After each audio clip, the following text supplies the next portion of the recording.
Hello, ladies and gentlemen. This is Ball Not Court Podcast host Cortez Paul. Along with my co-host Paul Mack. I want to thank you folks for tuning in today and listening to the show. Basically, we cover basketball, football, NCAA, or anything that's related to current events with a humorous twist to it, at least. You can follow the podcast at BIOC Podcast at X or Twitter. We're also on Instagram at the same name, BIOC Podcast. You go to our YouTube channel, that's also BIOC Podcast. Our Facebook page is Balls Not Court Podcast. So if you could please just give us a like, shout, comment on any of those, and definitely subscribe to our YouTube channel. And we thank you for listening and enjoy the show. Balls Not Court Podcast. Thank you very much.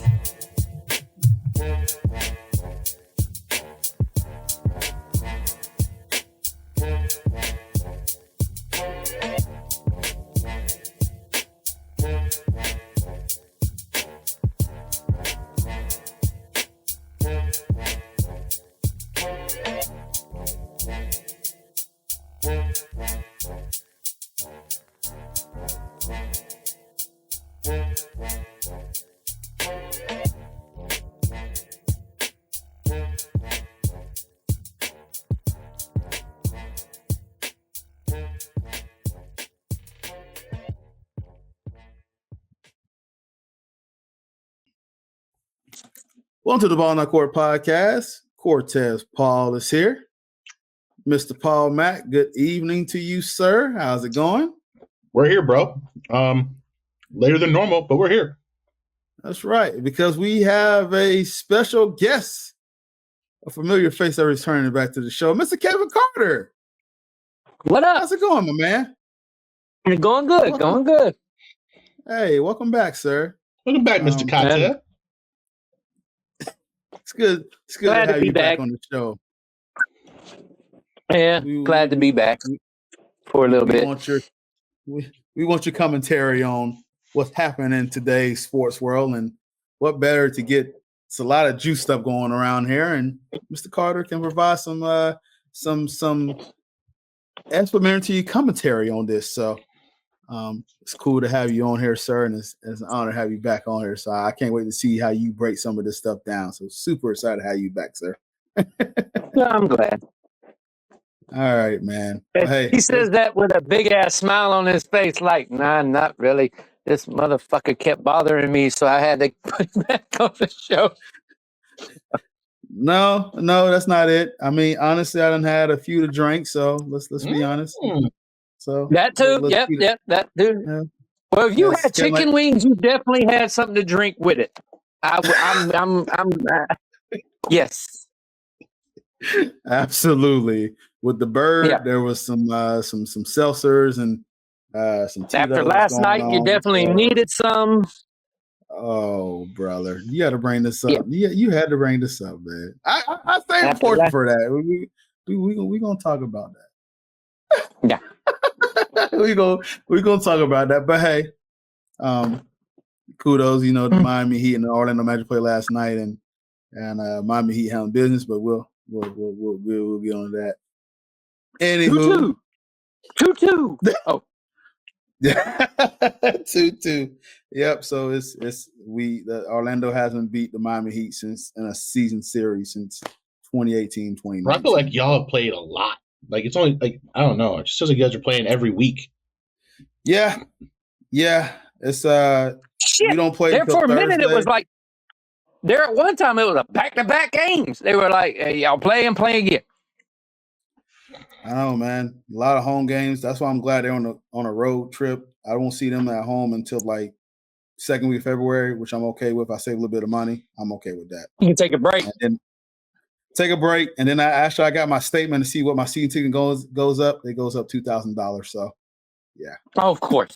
They had to fuck around and get good, bro.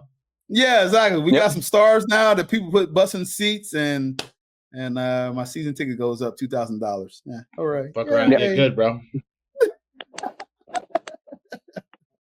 All good. Well, hey, let's hop into it, guys. NFL football. The conference championship happened this past weekend. We're just kind of going to dive deep into what happened, and then we'll have a Super Bowl preview in the following week. So, Mr. Carter, we'll make sure your schedule is clear for that and come back on. We have a panel and discuss that. But let's dive deep into some of these games, man. So, the first game we're going to cover is the Buffalo Bills and the Kansas City Chiefs. That was the one that everybody was intrigued in. We were seeing if Josh Allen was going to conquer the Goliath, and the Goliath that is Pat Mahomes. He not conquered the Goliath, and that score ended up being Kansas City won 32-29. 32-29 was the final score of that game. So just a lot of things that happened in this game. So we're gonna dissect this and get into it. So I'm gonna start with Mr. Carter, man. So you watching this game, sir, what was your first initial thought of this game when it was completed? When it was completed, it was anytime Kansas City plays in the playoffs, at the end of it, it's always that Ric Flair saying comes to my head: to be the man, you got to beat the man. And nobody can seem to do it now. It seems like they've got this, especially just with the AFC teams in general, it seems like they've got this thing to where they're not going to lose to anyone in the AFC. It's going to take some miraculous thing to someone just come up and beat these guys. But I thought that was just the normal Kansas City Chief championship game way of them winning it. And I'm like, what did you expect? I was like, did anybody expect anything differently? There you go. Mr. Paul Mack, what was your initial thoughts when this game completed? When will Josh Allen recover from his Peyton Manning syndrome that he has? Peyton Manning couldn't beat Tom Brady, and for whatever reason, Josh Allen just can't beat Patrick Mahomes. And again, for like the third consecutive playoff game in a row, it's not his fault. Josh Allen shows up. So it's not one of those situations where he's turning the ball over, he's not making plays.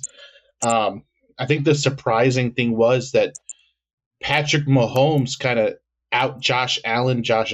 Like, I wasn't expecting Patrick Mahomes to run like he did, to be a threat on the ground. He ran for 64 yards. And what do you have? 2 touchdowns rushing? It's very un-Patrick Mahomes-like.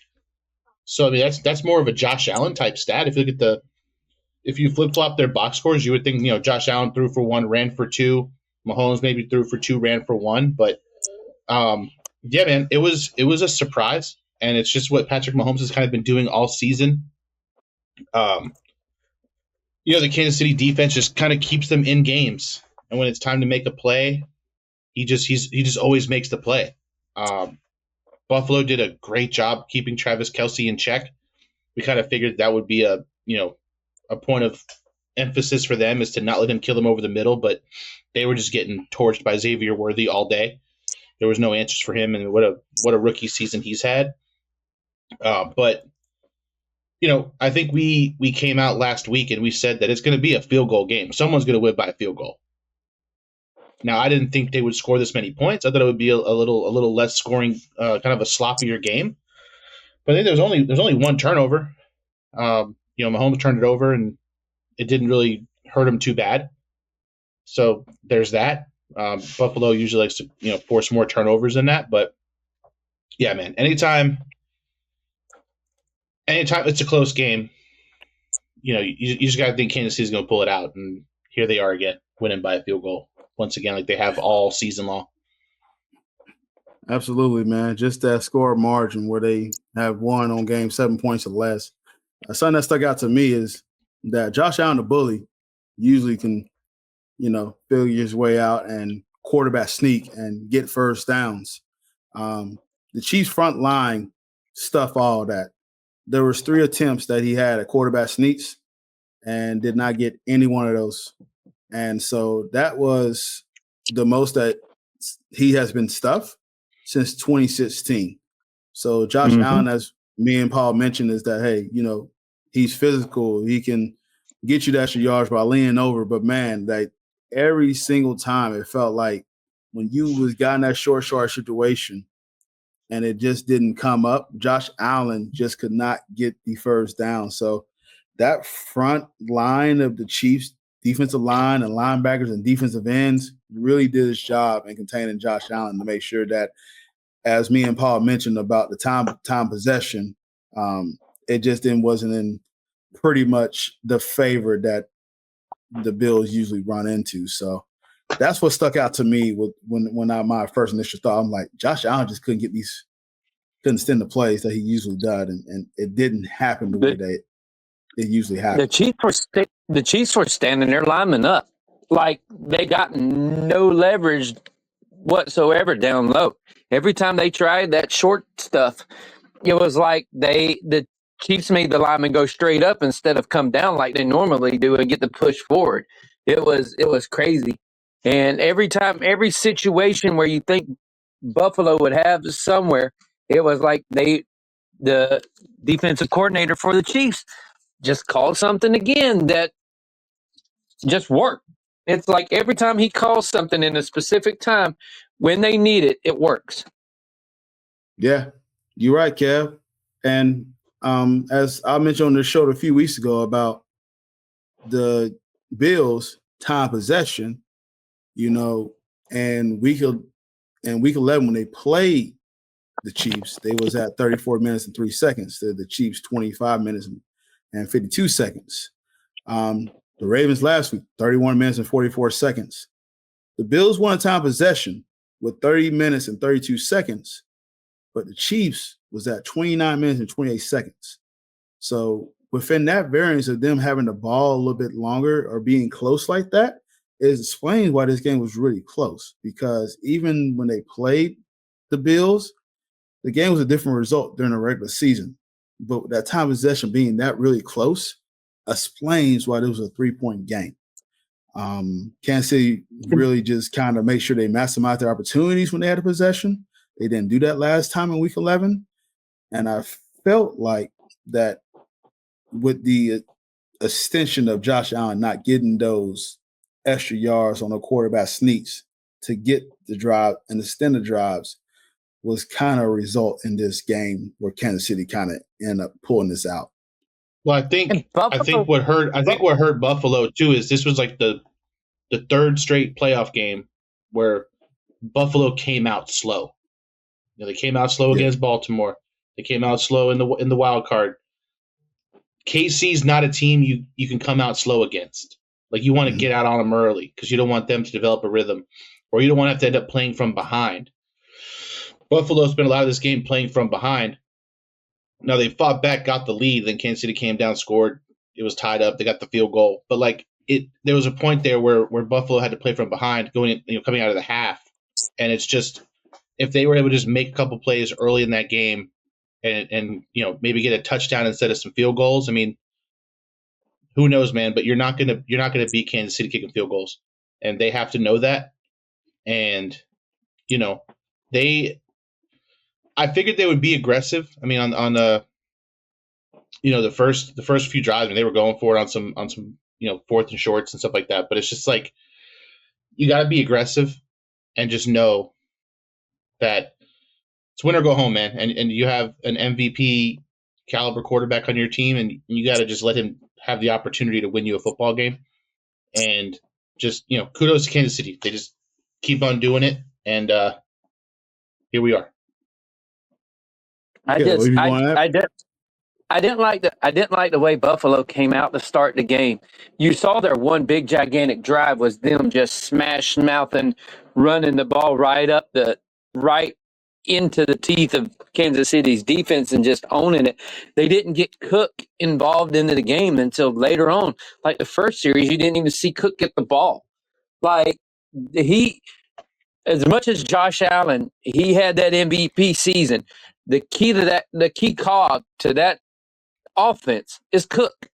When Cook gets going, that allows so much more for that whole offense to start clicking. And they didn't involve him until the end of that second, third possession. And by then, you were trying to catch up, just like Paul said. But you have to get him involved quicker. And to get off to a quick start, that's the guy that you need to involve. That way he can open up things to be able to get into that quick start. I just didn't like that they just didn't get him involved from the jump.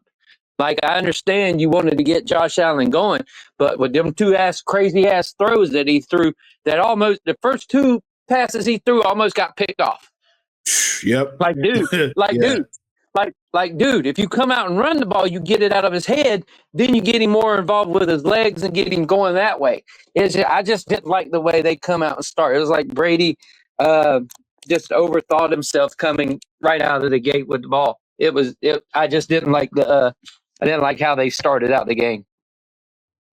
Yeah, big facts, man. That's a good call out, Kev. I noticed that he kind of threw the passes and he got lucky because Josh Allen, as me and Paul mentioned on the show, Kev too, is like they haven't turned all the ball over at all during this postseason. They've been playing fairly clean. And so for them to kind of avoid that disaster. Because it was two bad throws. Yeah, you're not wrong there. Okay, let me get with you, man. What was the play that stuck out in your mind in this game? It ain't the fourth down run. It ain't the play before that. It was the worthy catch or non-catch or however you want to view it. That's the play that defined that game. Without that catch, Kansas City don't win. Or without that call, Kansas City don't win. Did he catch it? Did the other guy catch it? Did they call it a catch? What's your thoughts on that? Yeah. What's your thoughts on that? To me, it looked like the ball hit the ground. Literally, to me, that's what it looked like. The ball hit the ground. And I don't know. Like, the call on the field was that he called it. You always know that the tie is going to go to the offense because literally in the NFL, the defense gets no advantage on any call whatsoever. We already know that. So with the tie going there, I thought it hit the ground, but was it really enough to overturn anything? I thought it was, but the way they view it and all the conspiracy theorists view it is that the refs wanted it to go the way it went. But that was just a big play for me. I thought it hit the ground personally, but oh well. I thought so too. Paul, what's your thoughts on that play? And did you have that play in mind? Was there another play?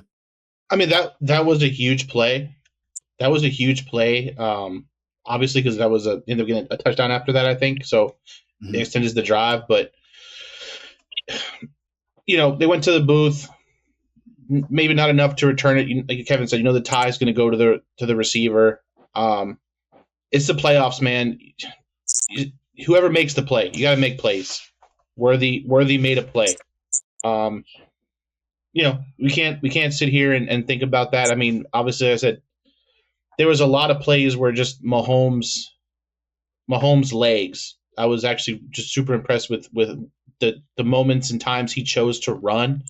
I mean, he had 11 carries. I don't know the last time Patrick Mahomes had 11 carries in a game. So, I mean, he was willing to run, looking to run, extending drives.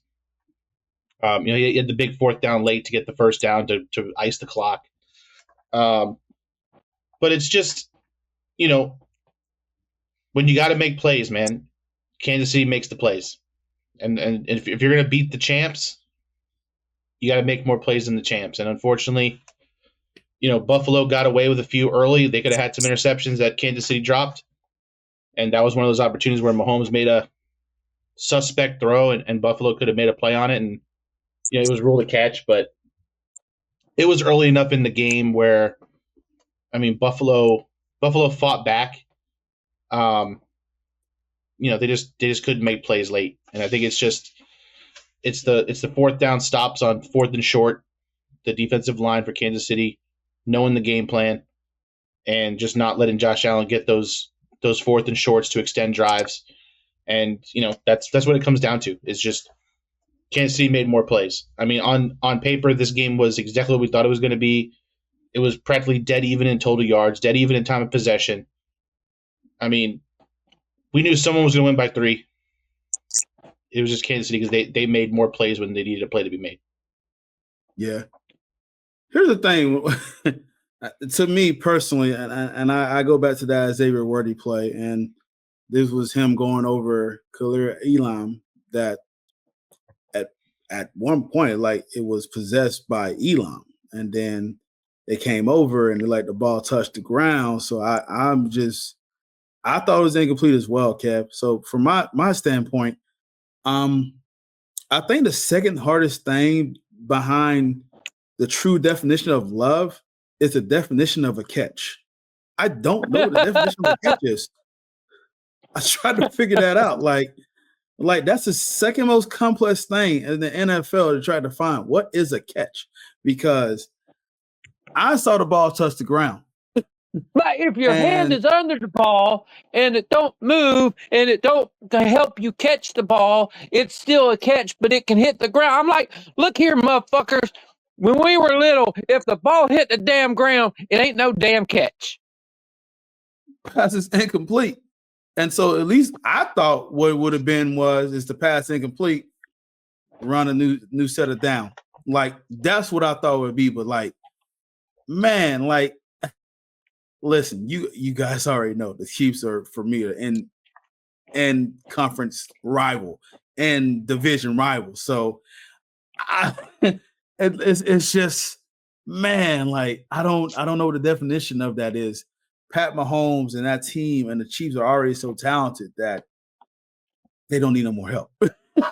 And so it's and it's, to me, that's why I'm like, was this really a catch? And this is, I'm telling you, for Buffalo Bills history, from 10 years from now, if they don't win the Super Bowl, this play is going to be heavily debated in their history. And that other one. Heavily debated. Right. And the other one too. Like, the Bills is the shoulda, woulda, coulda, and they're leading the shoulda, woulda, coulda for them. Like, and Pat Mahomes is just literally their kryptonite. He's their kryptonite. It's just, as Paul mentioned, with the runs, dude. Like, and that's why I say the next question I'm going to ask, he's my player of the game because of those timely runs. 2 touchdowns, 11 rush.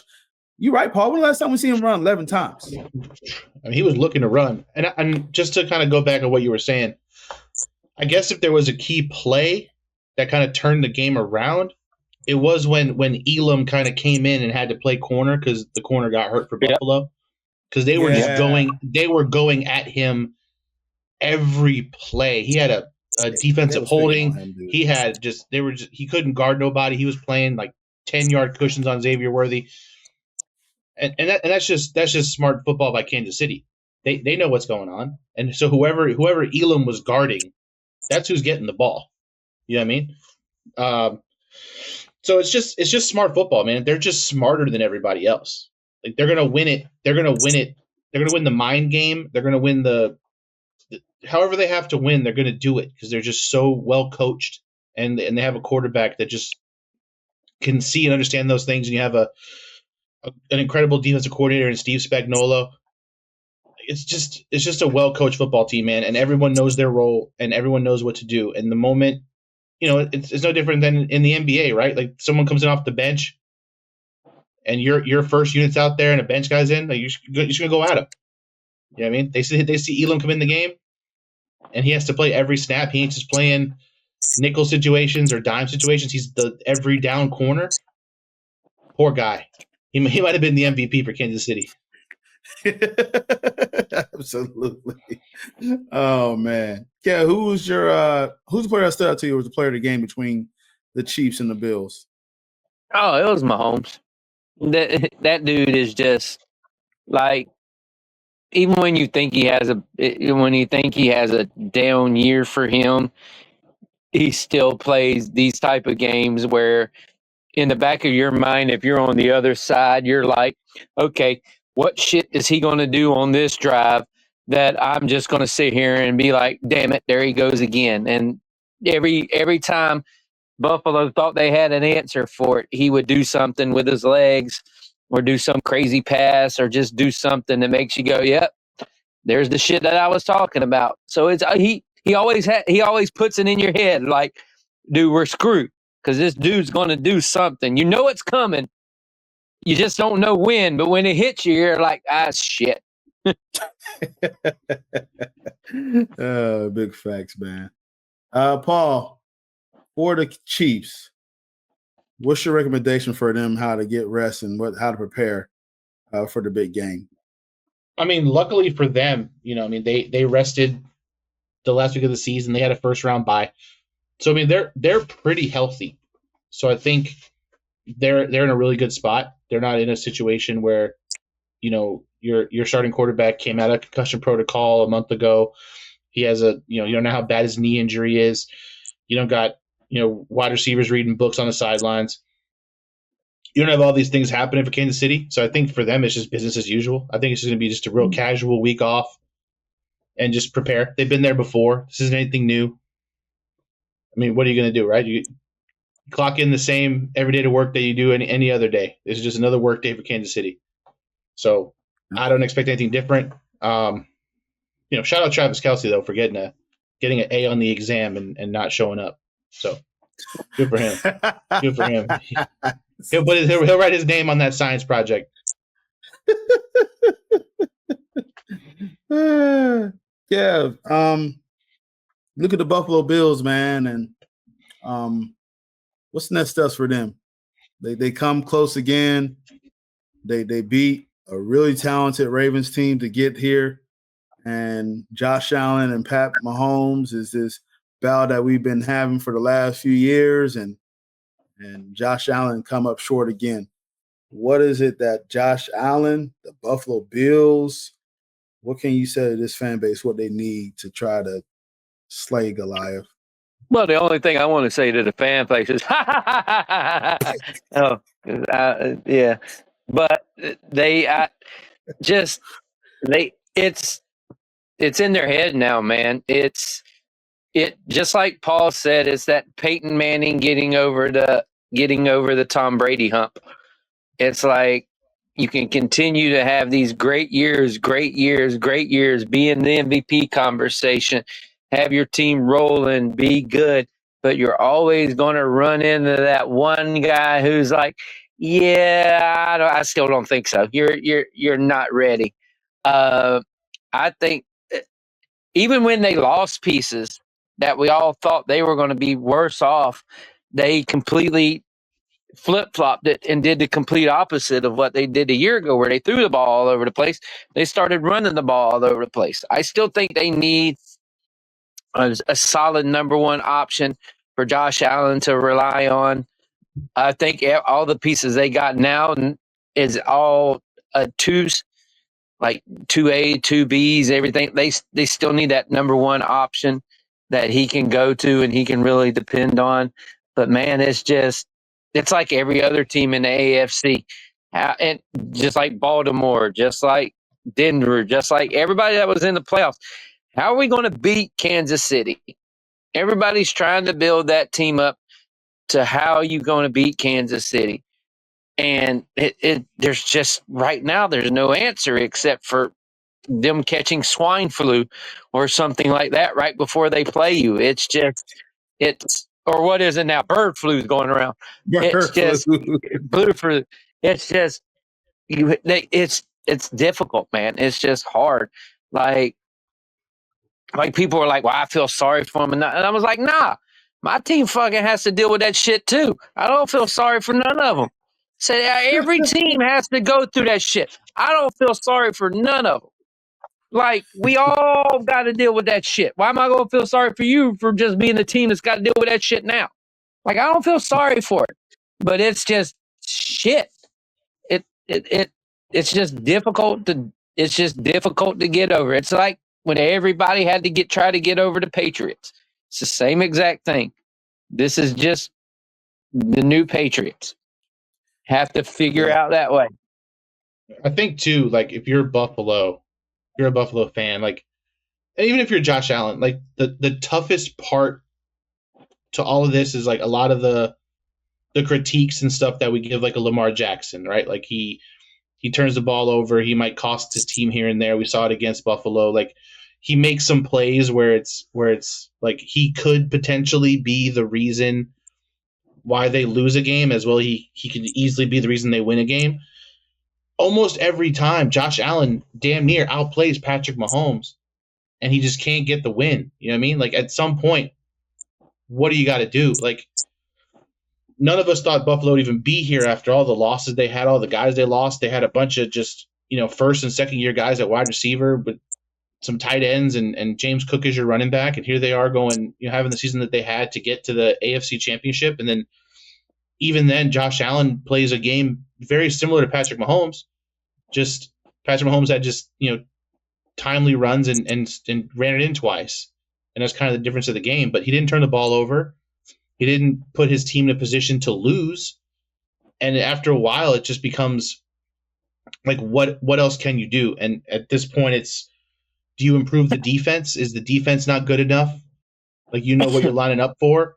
Are they a little undersized, or they just don't have the right personnel? What's the situation? But when your guy is neck and neck with a guy going for 3 Super Bowls in a row who's won multiple MVPs, and he stands toe to toe with him and sometimes just outplays him, period, and you still can't win, there's something bigger there outside of just football. It's a mental game. There's just something there that they can't get over to beat the Kansas City Chiefs. And you just hope that, Josh Allen is at this point of his career, that he can get over that hump, because we saw what happened with Peyton Manning once he got through Tom Brady. We kind of saw the change of his career, how much better he got, and going to Denver and everything else that Peyton Manning did, winning Super Bowls. So you hope you can get there with Josh Allen at some point. But yeah, man, it's just mental gymnastics, I think, for Buffalo. And here we are again.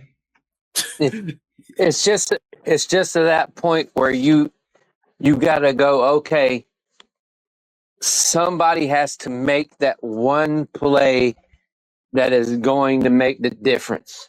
And every single time, the somebody that makes that one play happens to be wearing a Kansas City Chief helmet.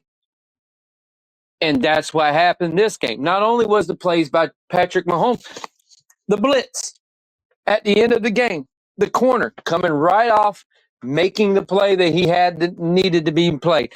Not making the play, Kincaid not catching the football. Those are the things that you have, in order to beat Kansas City, you have to make one of those type small plays. Not getting that fourth down, turning yourself the wrong way and not getting the fourth down, your elbow coming down.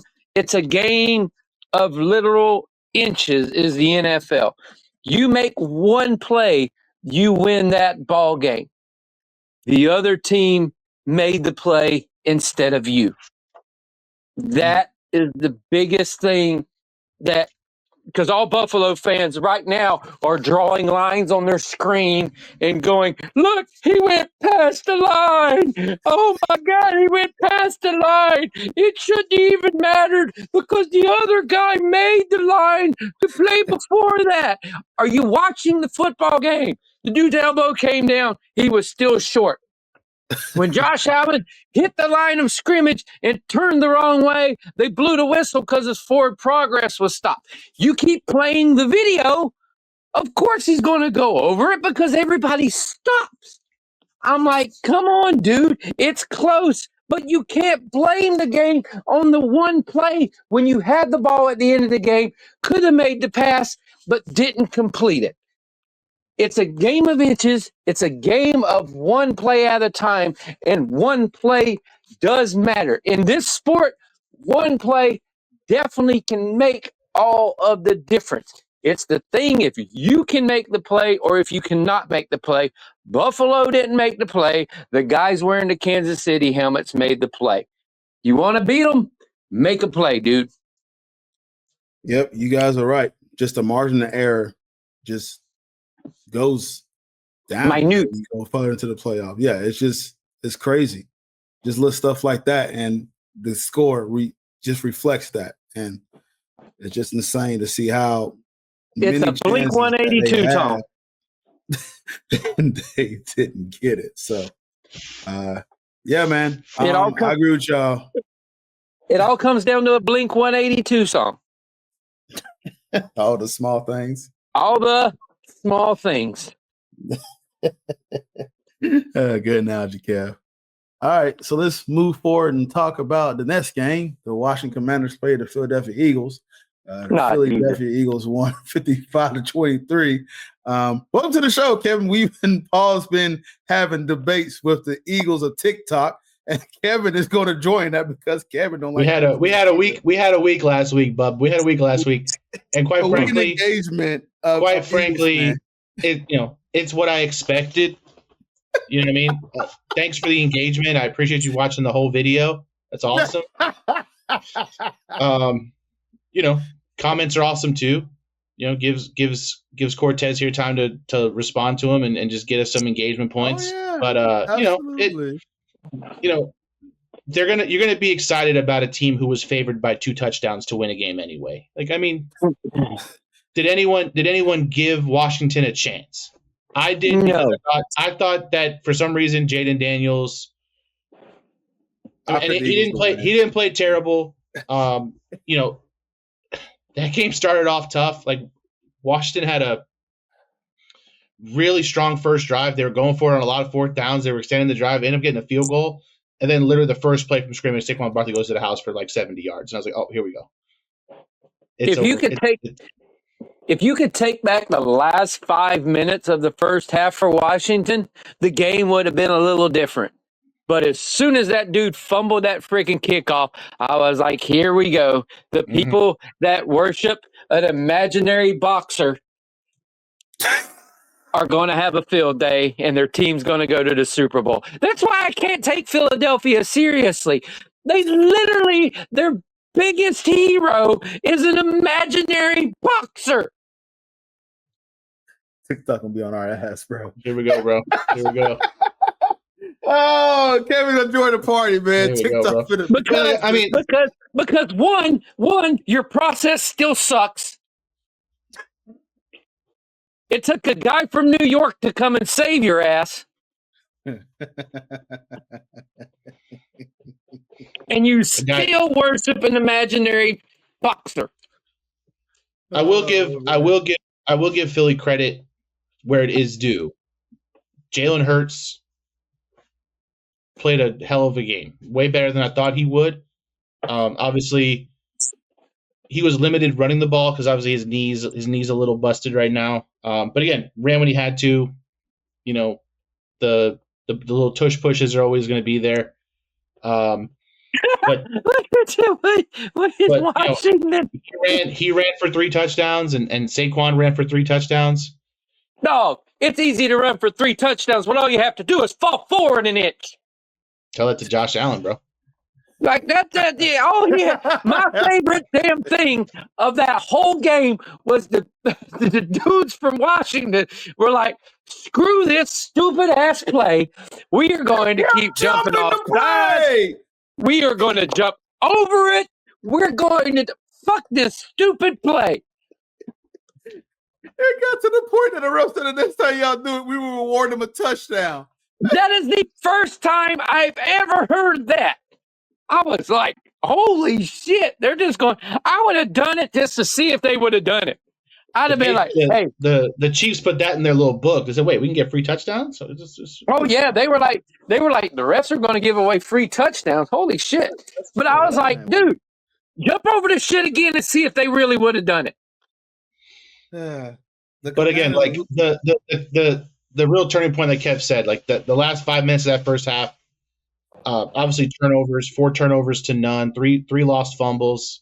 Jaden Daniels threw an interception. When Philly's rolling like that, and you just keep giving them the ball back, especially in short field, and your defense was literally a turnstile for Saquon Barkley. I mean, we knew their run defense was rough. We knew that Saquon was going to kind of get his, and it was just kind of limiting the other guys. But A.J. Brown showed up. Jalen Hurts was throwing the ball to everybody. It got bad real fast, and it was out. It was a mismatch. It was a very, very, very big mismatch. The only reason they got past Detroit is because Detroit was down to me, you, and Cortez playing in their defensive backfield.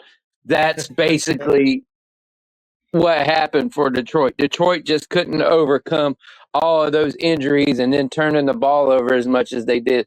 It really just all called up to Detroit at the very worst time that it could. And like Washington was just there was no way they were going to be able to stop those guys anyway. It was the only way Washington was going to stay in the game is if Jaden Daniels could keep them in the game. And once those 5 minutes happened, I was like, this is too much to ask for him to do. Yeah, he went down and got that field goal right before half, but I was like, this is still asking this. They're going to ask too much of him, even though he's one of the most poised rookie quarterbacks I've ever seen come in. Like, it's like you're asking way too much of this guy. Their backup running back, Will Shipley, came in off the bench and had 4 carries, 77 yards, and a touchdown. That's how atrocious the Commanders' run defense is. They had the Eagles had 7 rushing touchdowns. Saquon Barkley was averaging 7.9 yards per carry. They gave a rushing touchdown to Rocky. Yeah. I mean, he might as well have had one. Their rush defense is. Bro, we've been on this podcast this whole playoffs talking about how the Commanders' rush defense is bad. Detroit is kicking themselves because they wish they would use Jamar Gibbs more. Yep. Jamar Gibbs should have been used way more. Yep. He still had a hell of a game. He still had a great game. Run them. It was just turnovers. You run the ball on Washington until they can figure out who their front piece is going to be. Chase Young's not there anymore. Montez Sweat's not there anymore. Yeah. Nope. They don't have a front 7. They're just easy to run on. And listen, this is not to discredit the Commanders. They had a fantastic season. Like, to get where they got to with Jaden Daniels as their rookie quarterback and having one receiver that got 1,000 yards and a tight end that's older than Zach Ertz has been his blankets for the whole year, it's been fantastic what the Commanders do. I'm not cutting them short, but man, that run defense is otherworldly bad. They can't stop a cold. They can't stop a nosebleed. No. They can't stop the runs. That run defense is atrocious. I literally was sitting here. I had the game on to my left, and I was watching Washington's first drive. And they're going to control time of possession. They're going to run the no huddle. They're going to do all these things. They run really good out of the no huddle. They're going to get the Phillies defense tired. Jaden Daniels is going to make some plays, and they just marched downfield. Went for like a few 4th downs at like the 40, at the 30. They got in the field goal range, got up 3-0. They kick it off. And then I look over, and it's Saquon Barkley's 70-yard touchdown run. I said, here we go. It's boy. Oh, boy. He made it look so easy. He made it look so easy, man.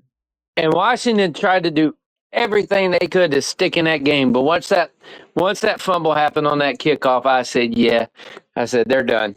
I said, because this game's about to get blown the fuck up, and it did.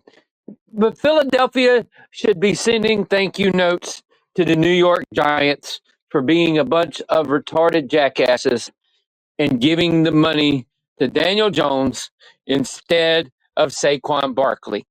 They should be lined up. Everyone in Philadelphia, all them Rocky-loving people, should be lined up and sending thank you notes to the Giants for allowing them to have Saquon Barkley, because he has completely, now I'm not going to say single-handedly because they got some dudes, but he has completely turned the way people are thinking about Philadelphia going up against Kansas City around, because Kansas City as well does struggle against the run. Mm-hmm. So he's going to have a big role to play in that game. And when you bring in a dude that has an MVP caliber season from the running back position, who we all thought was dead and gone, like I said, go and thank New York a whole bunch. We know in Philadelphia, you guys don't like nobody in New York. People in New York, you don't like nobody in Philly. We get it. But you guys need to go and thank them for bringing him back into the state of Pennsylvania. Which Paul was very adamant about this whole Daniel Jones and Saquon Barkley sequel. Paul's been very adamant about that, who he wanted. He wanted he said on this show plenty of times he wanted Barkley. I think a lot of Giants fans, I know a few Giants fans, was very pissed about them signing Daniel Jones. I know a blind Giants fan that wanted Saquon Barkley over Daniel Jones.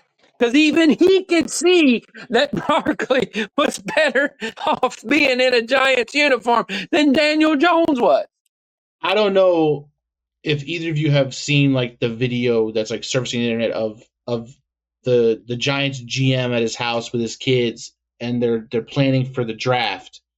And he said draft. Who should we think? Who do you think we should draft? And his son literally said, "You should take Jaden Daniels." His son. No. When your son is smarter than the GM. Now, mind you, Daniels wasn't available because he went number 2. We got Malik Neighbors, whatever. But at that point, if your kid's telling you that, and you have the opportunity to potentially maybe trade up to the 2 to make that pick. His kid goes, do whatever you got to do and go and get Jaden Daniels. Yeah, his son literally said, whatever needs to be done, draft Jaden Daniels. His son's smart as fuck. That's a shame, yo. That kid's probably won every fantasy football league he's ever been in, and will win every fantasy football league he'll ever be in his entire adult life. Oh my goodness! Remember that one commercial?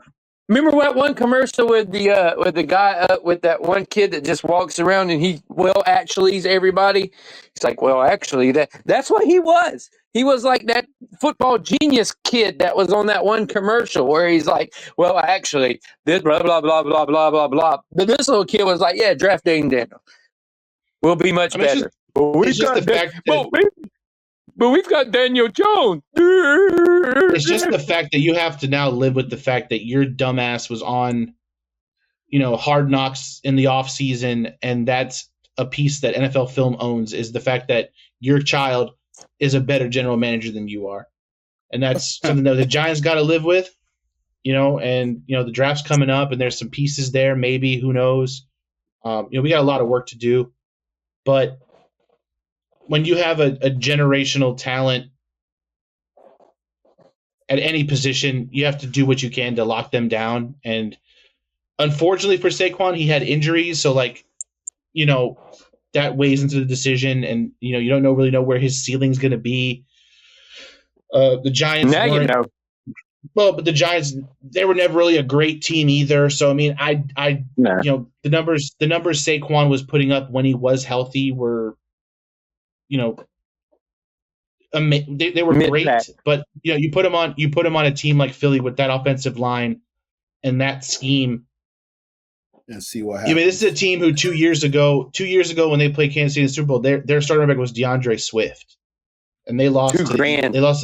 They lost to the Chiefs in the Super Bowl, and now you got Saquon Barkley. So you're running it back. You went down. You went down to the gun store, got yourself some new weapons and some ammunition, and you're ready for a war. Yeah, they got this year, boy.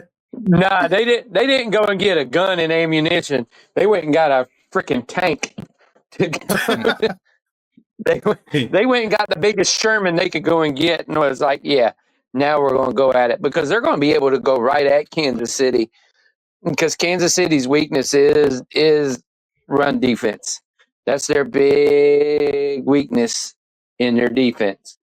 But we all know you give Spags and them 2 weeks, and they'll try to figure some shit out. But damn, this one's going to be a good game. Oh man, I hear you. So, do we all agree around the panel here that Saquon Barkley is the player of the game? Oh God, yeah. Oh, 100%, 110%. I'm gonna give a shout out to AJ. I'm gonna give a shout out to AJ, aka Honda Civic Brown. He did have a good show on this game. My dog came to the arena in a Honda Civic. Hey, that's a real one right there. I appreciate you, AJ Brown. Them new Honda Yeah, Civics are nice. they legit everything on the Eagles clicked this game. It's easy to click when you were playing that defense, but everything clicked. And my God, the freaking defensive line for the Eagles just talk about ruining your day. Them them boys just ruined days. They went and drafted the whole Georgia Bulldog defense from the 1 year. How would you like this? How would you like to be Carter, who's gone from watching people die in a car accident to now going and playing in the Super Bowl? How do you like that? The world is a weird place, huh? Didn't even go to jail for it either. I just think Philly's kind of on that same track that we saw Ohio State go on in college football, where like there was a point in the year where they were questioning the head coach, get rid of the head coach. Sirianni lost the locker room, whatever. Then they just go on a run. And, it's just one of those things where when you go from the standpoint of literally the city wanting your head to them hoisting you on their shoulders and marching you down on a parade is just always a wild thing for me. How fast? When does that city not want everybody? When does that city not want everybody's head anyway? Yeah, true, They are never freaking happy. Never happy. I guess when you live up there, you got a reason to not be happy, but they are never freaking happy about anything. They got a chance for some temporary happiness in 2 weeks. So, we'll see. I mean, I'm rooting for Saquon. Bunch of cunt. Oh, ain't that what the one dude called the one lady? Damn cunt. Oh, yeah. I don't know. So I'm rooting for Saquon, but it's one of those things too. Like the three-peat's never been done before in the NFL, so we have a chance at history. There's a lot on the line. This is going to be a very interesting Super Bowl on all sides and all parties involved. We're gonna have Taylor Swift cam on. We're gonna have the Kelseys are going to be everywhere. It's going to be a real circus. And yeah, man, we'll see where we're at in 2 weeks. For now, we got the Pro Bowl in Orlando next week. We got Kendrick Lamar singing just a medley of "Not Like Us" They not 56 like us. times during the And Lil Wayne's pissed because he didn't get invited to the show, so it's all good. I would be willing to bet money Lil Wayne shows up during the halftime show. He'll probably be. They got a song together. He'll probably be part of it. Yeah, they're going to fit him in some way, and he's going to be there, so everybody can calm your tits. He'll be there. I guarantee he shows up. So before we wrap up this segment here, what is something that the next steps for the Commanders? What they need to do. This has been their press season for them. Let's be honest. This has been impressive for them. But what's the next steps for them? Your whole defense, go and get a new one. Just go find people that can tackle people that play the running back position. Just do that. Try to do that, and then try to find another guy to catch the ball from Jaden Daniels. Because they're legit. Yeah, they legit. They and hopefully Jaden don't run into the sophomore slump like other quarterbacks have. Hopefully he can. Yep. Yeah. Oh yeah. Hopefully he can take the next step instead of going a little bit backwards. I mean, from a guy who has to play him twice a year for probably the next decade, I'm not happy about it. I'm sorry. So, I mean, there probably will not be a quarterback like him come out, in the near future. Just a game changer, a quarterback. I think the issue you have when you're a team like Washington was they were kind of rebuilding everywhere, and you can't do it all at once. So, you draft Jaden Daniels because you have to lock down the potential franchise quarterback. So you do that. You don't realize how good he's going to be. You throw him in there, and he takes you on the run of your wildest dreams. And now you're sitting here, and your running game isn't all that strong behind him, and your rush defense is atrocious. So as good as Jaden Daniels is, and as good as the Commanders were this year, they had a real tough time controlling the line of scrimmage on both sides. So I think you really have to solidify those defensive and offensive linemen in the draft, because if you can do that, and you can keep your offense on the field, and you can run the ball outside of Jaden Daniels running the ball, and then you can not give up 7 rushing touchdowns, who knows how good you can be. And I think it's a lot easier to kind of find some of those guys in the draft, or to find some of those guys through free agency for cheaper prices, because they're not really glamour positions. So I think you can really build a defensive line for a decent salary. But it's just hard, man, because they were rebuilding on all fronts. This was a complete rebuild year for them, and they made it to the NFC Championship. So I would imagine their stock has risen really high, and there's a lot of players who are probably willing now to go play for them, especially now that Daniel Snyder's gone, and the culture really seems to have shifted in Washington. But I'm in for it 2 weeks a year for the next 8 to 10 years. So I'll be in a corner somewhere crying. And apparently Daniel Snyder's pissed of the Commander's success. Oh yeah, because he had nothing to fucking do with it.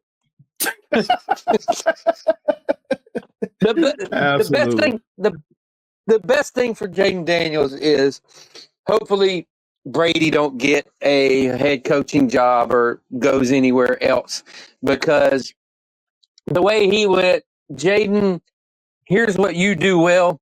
We're going to run this same exact offense similar to what you ran at LSU, and we're going to let you go at it. So they let him run that little hurry up to where they wasn't huddling all the time and everything like that, and they kept it real. They simplified it pretty much for him to be able to go out and play to his strengths. And even with a suspect offensive line and everything like that, he was still able to go out and do that. So a big, gigantic key would be to keep him around, hopefully have another year with Daniels, and them keep running that same type of offense, because that worked really well. And hopefully other teams in the NFL start seeing that kind of pattern with these young quarterbacks, to where they play their best ball at. And people go, well, what do you do well, instead of trying to throw their own shit at them. Let these guys play to their strengths and stop playing to what you think is your strength as a coach. Mm-hmm. Your job is to let the players play, not to overthink your stupid ass play calling. Good call out, gentlemen, there. All right, so yeah, that's why we fired our stupid ass fucking coach. Oh, and find y'all GM. So, yeah, the stupid ass fucking ex-Philadelphia coach. That's another reason why I hate Philly. Oh, Philly's gonna be hot, bro. It's gonna be hot this week. They made a statue for that idiot. Load up the clips. Paul, you have this guy's stink segment, or we can push? I mean, we pretty much covered it. The Commanders' defense. Commanders' defense. Cool. It doesn't stink any more than that. That shit stunk. That shit was rank, doo-doo, caca. Awesome. All right, we'll move to some NBA talk and get that around here. So NBA All-Stars has been announced, the starters. So in the Eastern Conference, you got Giannis Antetokounmpo, Jalen Brunson, Donovan Mitchell, Jason Tatum, and Karl Anthony Towns. Big Perk. Steph Curry, Kevin Durant, Shai Gilgeous-Alexander, LeBron James, and Nikola Jokic. So now I want to ask you guys, because upcoming, we have the reserves that's going to be announced, and I just want to get y'all top 5 real quick. Who y'all think gonna come out of the East and the West? So I start with you, Kev. Who you think's coming out of the East? Just 5-year reserves. Who you got? I know one, and if he ain't on it, I'm gonna be pissed off, and that's fucking Tyler Hero. That little son of a bitch better make it this year. I don't know if they're going to. I would still put Pablo on the team, even though he's been injured and stuff. Paulo, Banchero, Paulo, Petey Pablo, Banchero, Petey Pablo Banchero. Take your turn off.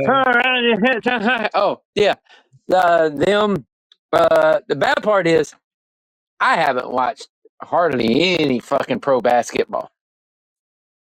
College basketball. You've been tuning to college. You've been tuning to college. I know. College basketball. I've watched a shit ton, and there's a reason. But no, man, I really can't get into it. I just know Tyler's been playing some of the best. I've been following my guys. I just know he's been playing with all that shit that's going on down there, and him still being able to do what he's been doing. Yeah, man. I just think he deserves a spot because he's been playing the best basketball that he has of his career. So that's one spot I know. Gotcha. Paul, who you got for the East? Your top 5 reserves. I think you look at the top, right? I feel like Cleveland probably isn't represented as much as they probably should be. So I would go with Evan Mobley. I think Evan Mobley is having a really good season. I agree with that one. Defensive wise, he's shooting the 3 ball at the highest clip of his career. Rim protector. So I would say Evan Mobley. Yeah, I'll go with him too. Yeah, I'll go. Obviously, Jaylen Brown, Celtics. Mm-hmm. The top teams have to have the most representation, I would imagine. Boston's kind of slumping a little bit lately, and then it gets kind of interesting after that because I really think we need Cade Cunningham 100%. In Detroit. I think Cade is just Detroit is exceeding all expectations, and Cade is just a walking triple double every night. Jalen Johnson for the Hawks. Ooh, good pick. I like that pick. I know, obviously, Trae Young's on that team, and he's going to be a guy that you always look for because he's kind of the star of that team. But Jalen Johnson is playing really good basketball, and he's one of those 3-and-D kind of guys. He's going to always guard the toughest matchup on the defensive end. Plus, he has to score on offense. So Jalen Johnson, and then if I had to throw one more in there. Fuck it. Give it a big Vooch for the Bulls. My dog. I'm about to say Vooch deserves some consideration, man. My boy Vooch is doing all he can with that shitty ass Bulls team. So just shout out Vooch. Yeah. Nah, my 5, Vooch is in there for sure. I would say Paulo, but he's missed too much basketball, bro. He's missed too much basketball. I know. I would be shocked if the Magic get Paulo or Franz in there. And I listen, Franz deserves a lot of love too, because when Paulo went down in October, like Franz was carrying this team and he needs a lot of love. And it's unfortunate he got injured because I definitely would have picked Franz over Paulo to be in the All-Star berth. But I just don't know they're going to make it there. I know Paulo was a top 5, top 6 in the front court. So, I know the fan vote is starting to come in now and they showing Paulo some love. But, man, Franz Wagner deserves some love, man. But I just don't think the Magic players would get it, unfortunately, due to injury. But Cade Cunningham has got the Detroit Pistons team looking very fantastic, very great from what they were compared to last year. Evan Mobley deserves some love. Pascal Siakam, too. I feel like Pascal Siakam gets some love as well. And then DG, Darius Garland.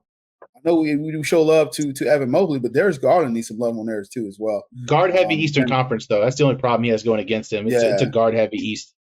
Yeah, that's really the only thing. So, listen, I'm not mad if a Magic player make it, but I won't be shocked if they don't make it just because of the injury they dealt with. But I did read over some of these pieces that if Franz and Paulo did play, they would be on the All-Star team. But they did show in that short time that they did play before the oblique tears that they deserve to be on there. And Kevin mentioned Tyler Hero. Tyler Hero has been having a fantastic season as well. You see him leading this team amidst all what's going on in there. We'll talk more about that a little bit. But very impressed with Tyler Hero. I know he had his difficulties against Anthony Black last night, but everybody else he killed. Everybody else he killed in the Magic uniform. But AB was the one that he really struggled against, but everybody else he killed. But he did that also when he was in Orlando and he had that big run back. But no, he played well. I watched the Rockets game where he got in a fight with Amen Thompson, but even that game, he played well too. So no, they show love to him. So just where he been catapulted to with all the stuff that's going on, Tyler Hero for the Miami Heat deserves some love as well too. In the West, this one gets a little bit more tricky in the West.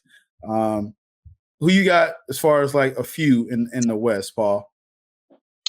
Obviously, I mean it's an all-star game, so Anthony Edwards, one. I want to see Victor Wembanyama. Dude, just a freak. Yep. John Morant's been through a lot.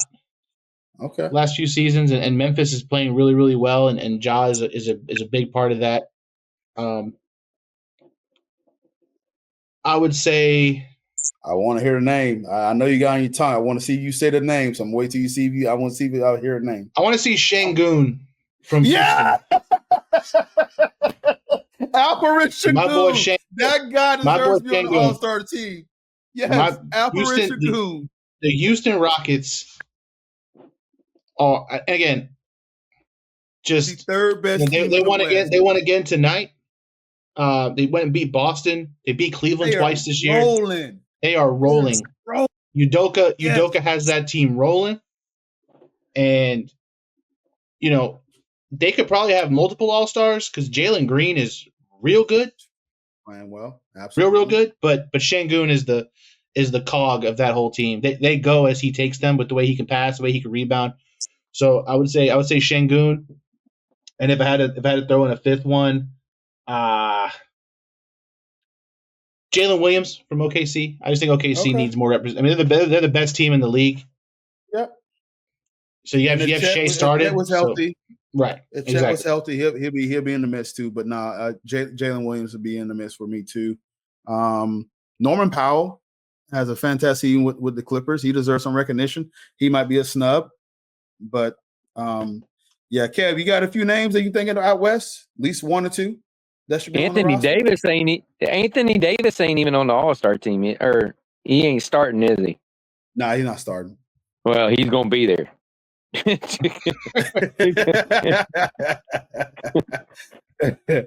got Jokic starting, so yeah, he'll definitely be up. AD's still gonna be there. Yeah, he definitely get it. If all this stuff wasn't going down with the Kings, I'd say Fox. But there's just so much stuff going on around the league right now, especially with trade deadline and things come like that. Some names are going to be switching some spots. But yeah, man. Devin Booker? He ain't even getting a look at anything either, and he's still playing good ball. Oh, but yeah. Okay, good stuff. Yeah. Good stuff.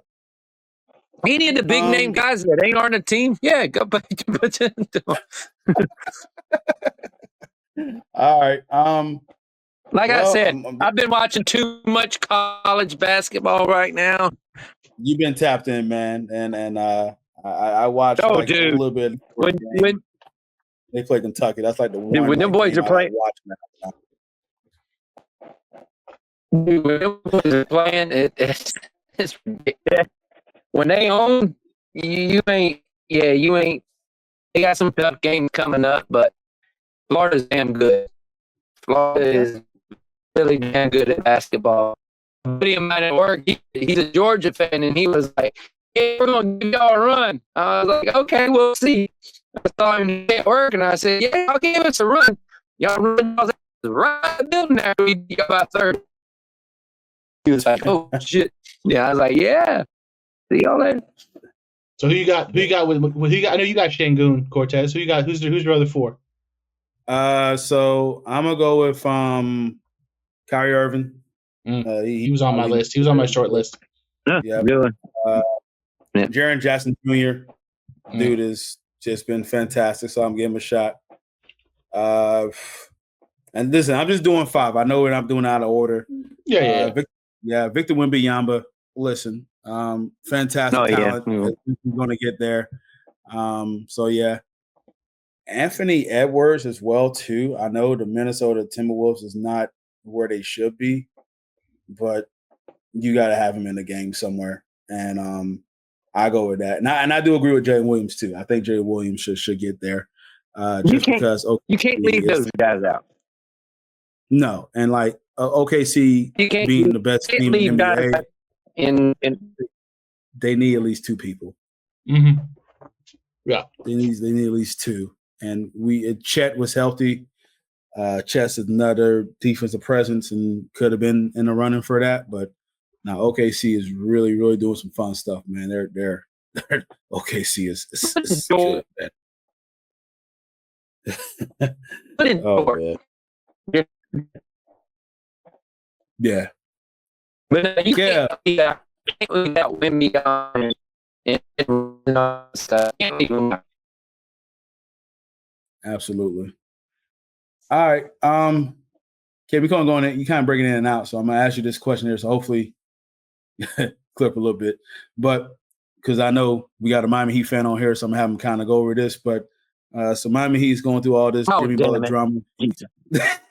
He came in to practice, went through the practice, and he was basically told that he was going to be benched. And was it Haywood Highsmith was going to be the starter? Yep. And so Jimmy Butler didn't react to that possibly and decided to leave. And Pat Riley ended up suspending him indefinitely. And so this is a team that's still trying to find a destination for Jimmy Butler, trying to find a new home and trade, work on some trade partners and some destinations for Jimmy Butler. Kev, your thoughts on this situation? Did I not call this shit when the season fucking started? You did. I said when he didn't get his money in the offseason and he started whining about it, I said if a whiny 37-year-old guy who hasn't played any at all is going to start bitching about it and do this shit, he's going to get traded before the trade deadline, and you need to go ahead and cut your fucking losses. I got yelled at for even suggesting that, but here we are. We are at the point to where he's going to get traded before the trade deadline. Hate to tell people I told you so, but I told you so. Even Cortez, you know how much I like Jimmy. Good player, did a lot of good things. But when all that money shit came in and how old he is and how much he's played, what was my exact words? Don't pay him shit. Yep. You let him go through this year. If he does well, then you pay him. He didn't get paid. He got butt hurt. He didn't play, and now he got bitchy about it. This is the final straw. This is what the straw that broke the camel's back. It was nobody's fault except his own. You were going to get paid if you came out and you busted your ass this season. They were going to pay you.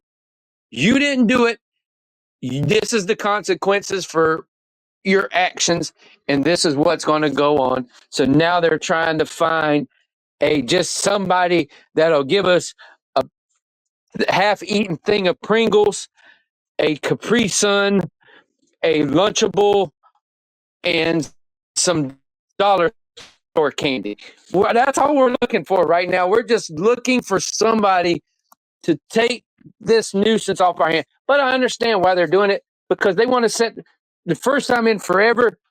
You could set yourself up with a couple of picks and stuff like that to set yourself up for the future and bring in some young guys, even though we know it's going to go the complete opposite way, because whatever money they save by not giving it to Jimmy Butler, they're going to give it to somebody else next year and try to bring them in. So we all know what's coming, but it needs to be done way sooner rather than later. It just needs to come to a head, get this shit over with. I wish they would have done it already. That way they didn't have to suspend him again. So I'm over the shit.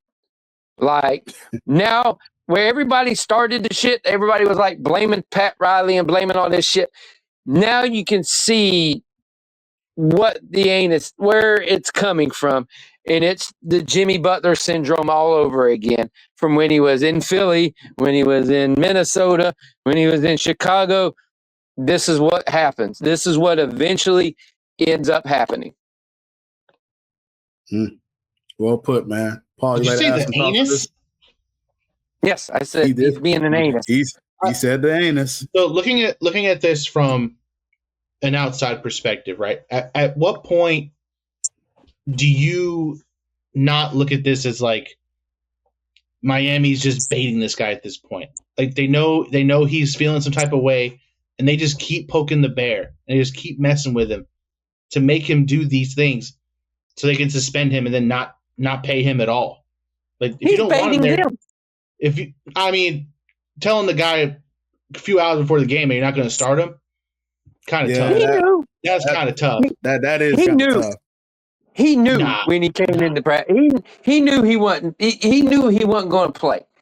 And then when you come in and you half-ass everything, when you do come in,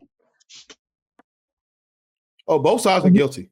Yeah, exactly. I just don't think it looks good on both sides.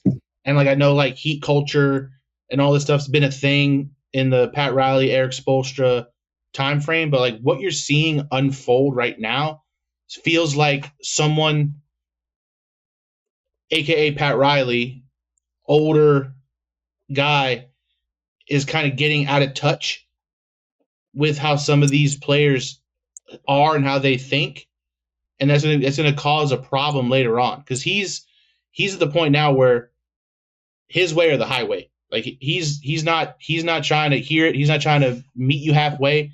And I understand, like, Jimmy Butler's older, and I know the NBA has a situation where, like, yeah, he didn't get paid in the offseason, but if he played well, he could have signed a mid-season extension, and he could have got his money mid-season had he been performing and all that stuff. But it just seems like, there's a disconnect with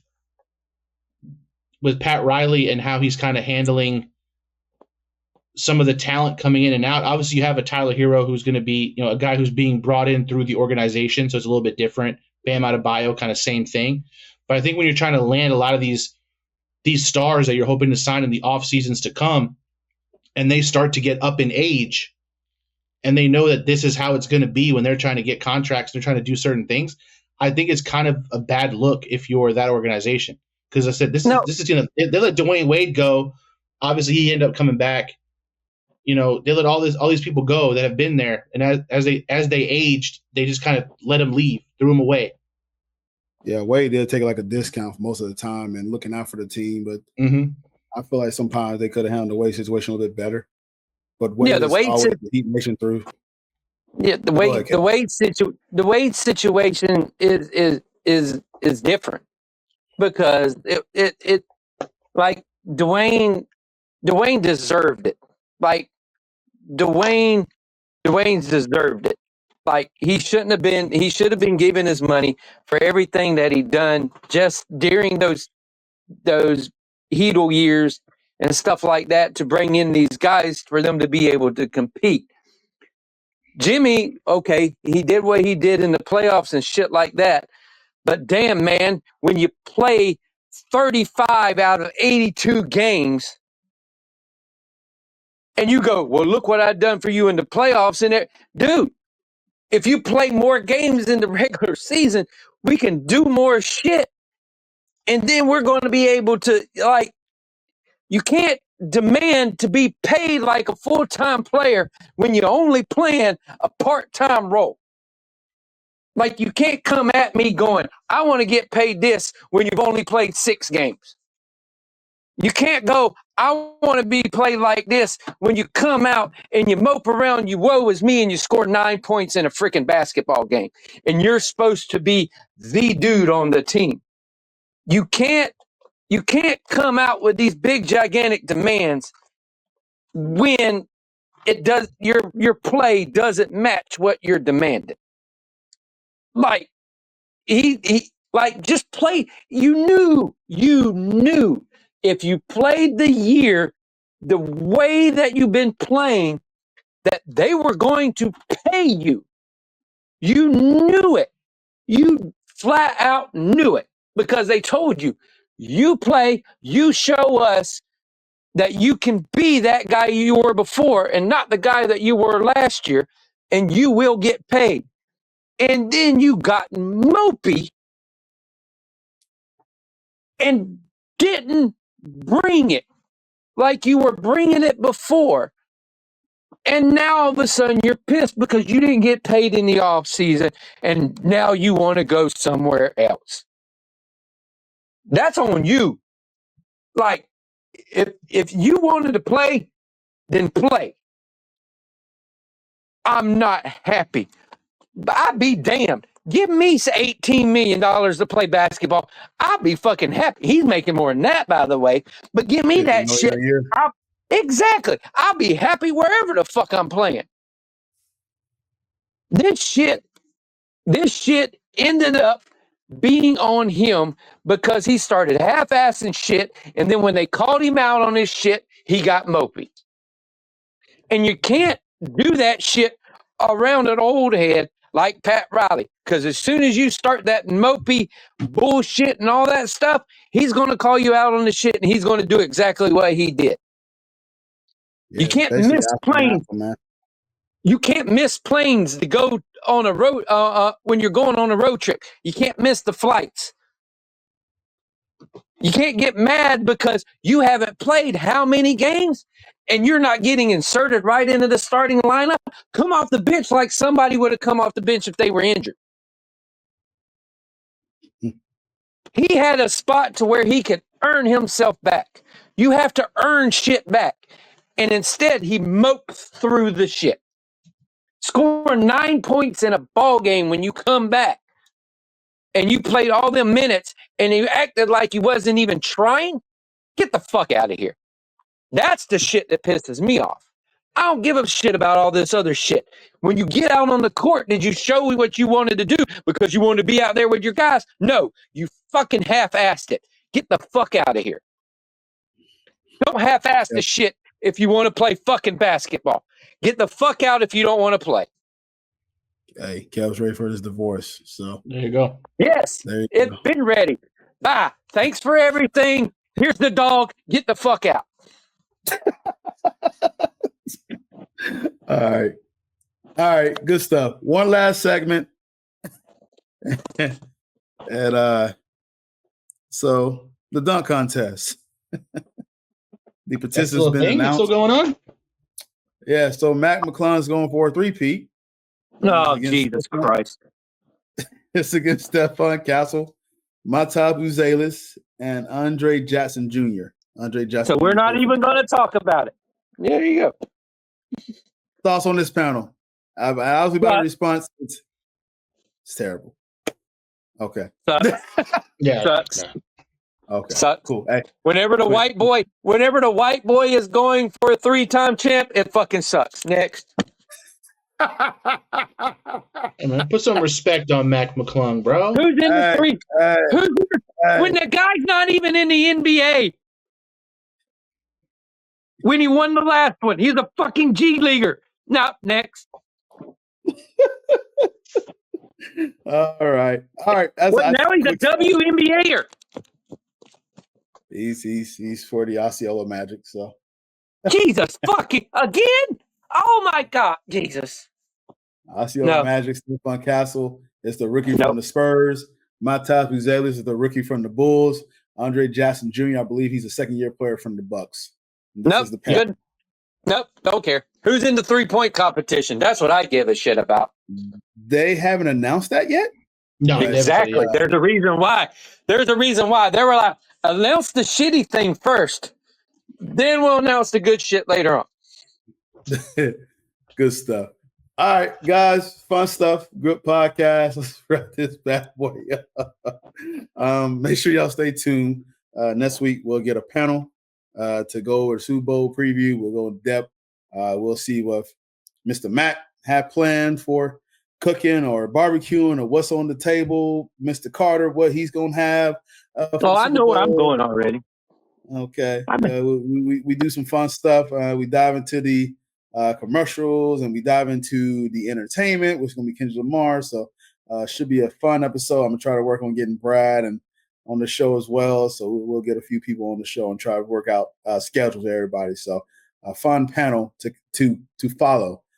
Please, no Rocky fans. No Rocky fans. No Rockies fans. So no Rocky fans. I got you. Not Colorado Rockies. Not Colorado Rockies. I made sure that long we don't get a Chiefs fans on here either, so we're good. Yeah, no Chiefs fans or Rocky fans. None of those. I got you. So follow the podcast. You can follow the podcast on X at BLC Podcast. Paul, give me your socials. Yes, sir. I'm on Instagram at thepaulmac520 and on X at _Paul_Mac. Mr. Carter. Kevin C2415 on everything. My OnlyFans is Big Dog. No, I'm just kidding. I don't have it. Nice. You can get the podcast page anywhere. We have Facebook. Just type in Ball Not Court Podcast. YouTube at BLC Podcast. TikTok that was banned for one day at BLC Podcast. We're back, I brought baby. back the TikTok. They're eating the cats and the dogs, but I brought back the TikTok. You're welcome, America. You're welcome. There it is. And we're battling the Eagles fans on TikTok every weekend. So love the Eagles fans. Some nice people, but we don't like all of them. No. Should be some clips on there that should be spicy now that we had Kevin Carter to the show back. So they're going to be like, who's this other guy talking about the Eagles? So should be fun. They're going to think we're a real anti-Philly podcast. They really don't think that, man. Even though I picked Philly to win last week, they're going to. They have a statue of Rocky and then two other fictitious guys in Nick Foles and Doug Peterson. There you go. So you can also get us on Radiate.fm. We on Underground Radio now, so we on there every Thursday at 3 p.m. So tune us out, check us out there. Love being a part of that Underground Radio. So just take a listen for us there every Thursday. We're also on iTunes, TuneIn Radio, Stitcher, iHeartRadio, Spreakers, Windows, or Kevin's on here, as we like to say. Wherever you listened to them before, you can listen to them there again. Welcome back, Kevin Carter. I still remembered it. There it is. All right, so we're going to close this bad boy out. Speaking with Kevin Carter, Paul Matt, Cortez Paul. This is the Ball Not Court Podcast. Take it easy, and we'll be back to discuss some Super Bowl fun stuff next week. And like Jimmy Butler, I can't get out of here fast enough.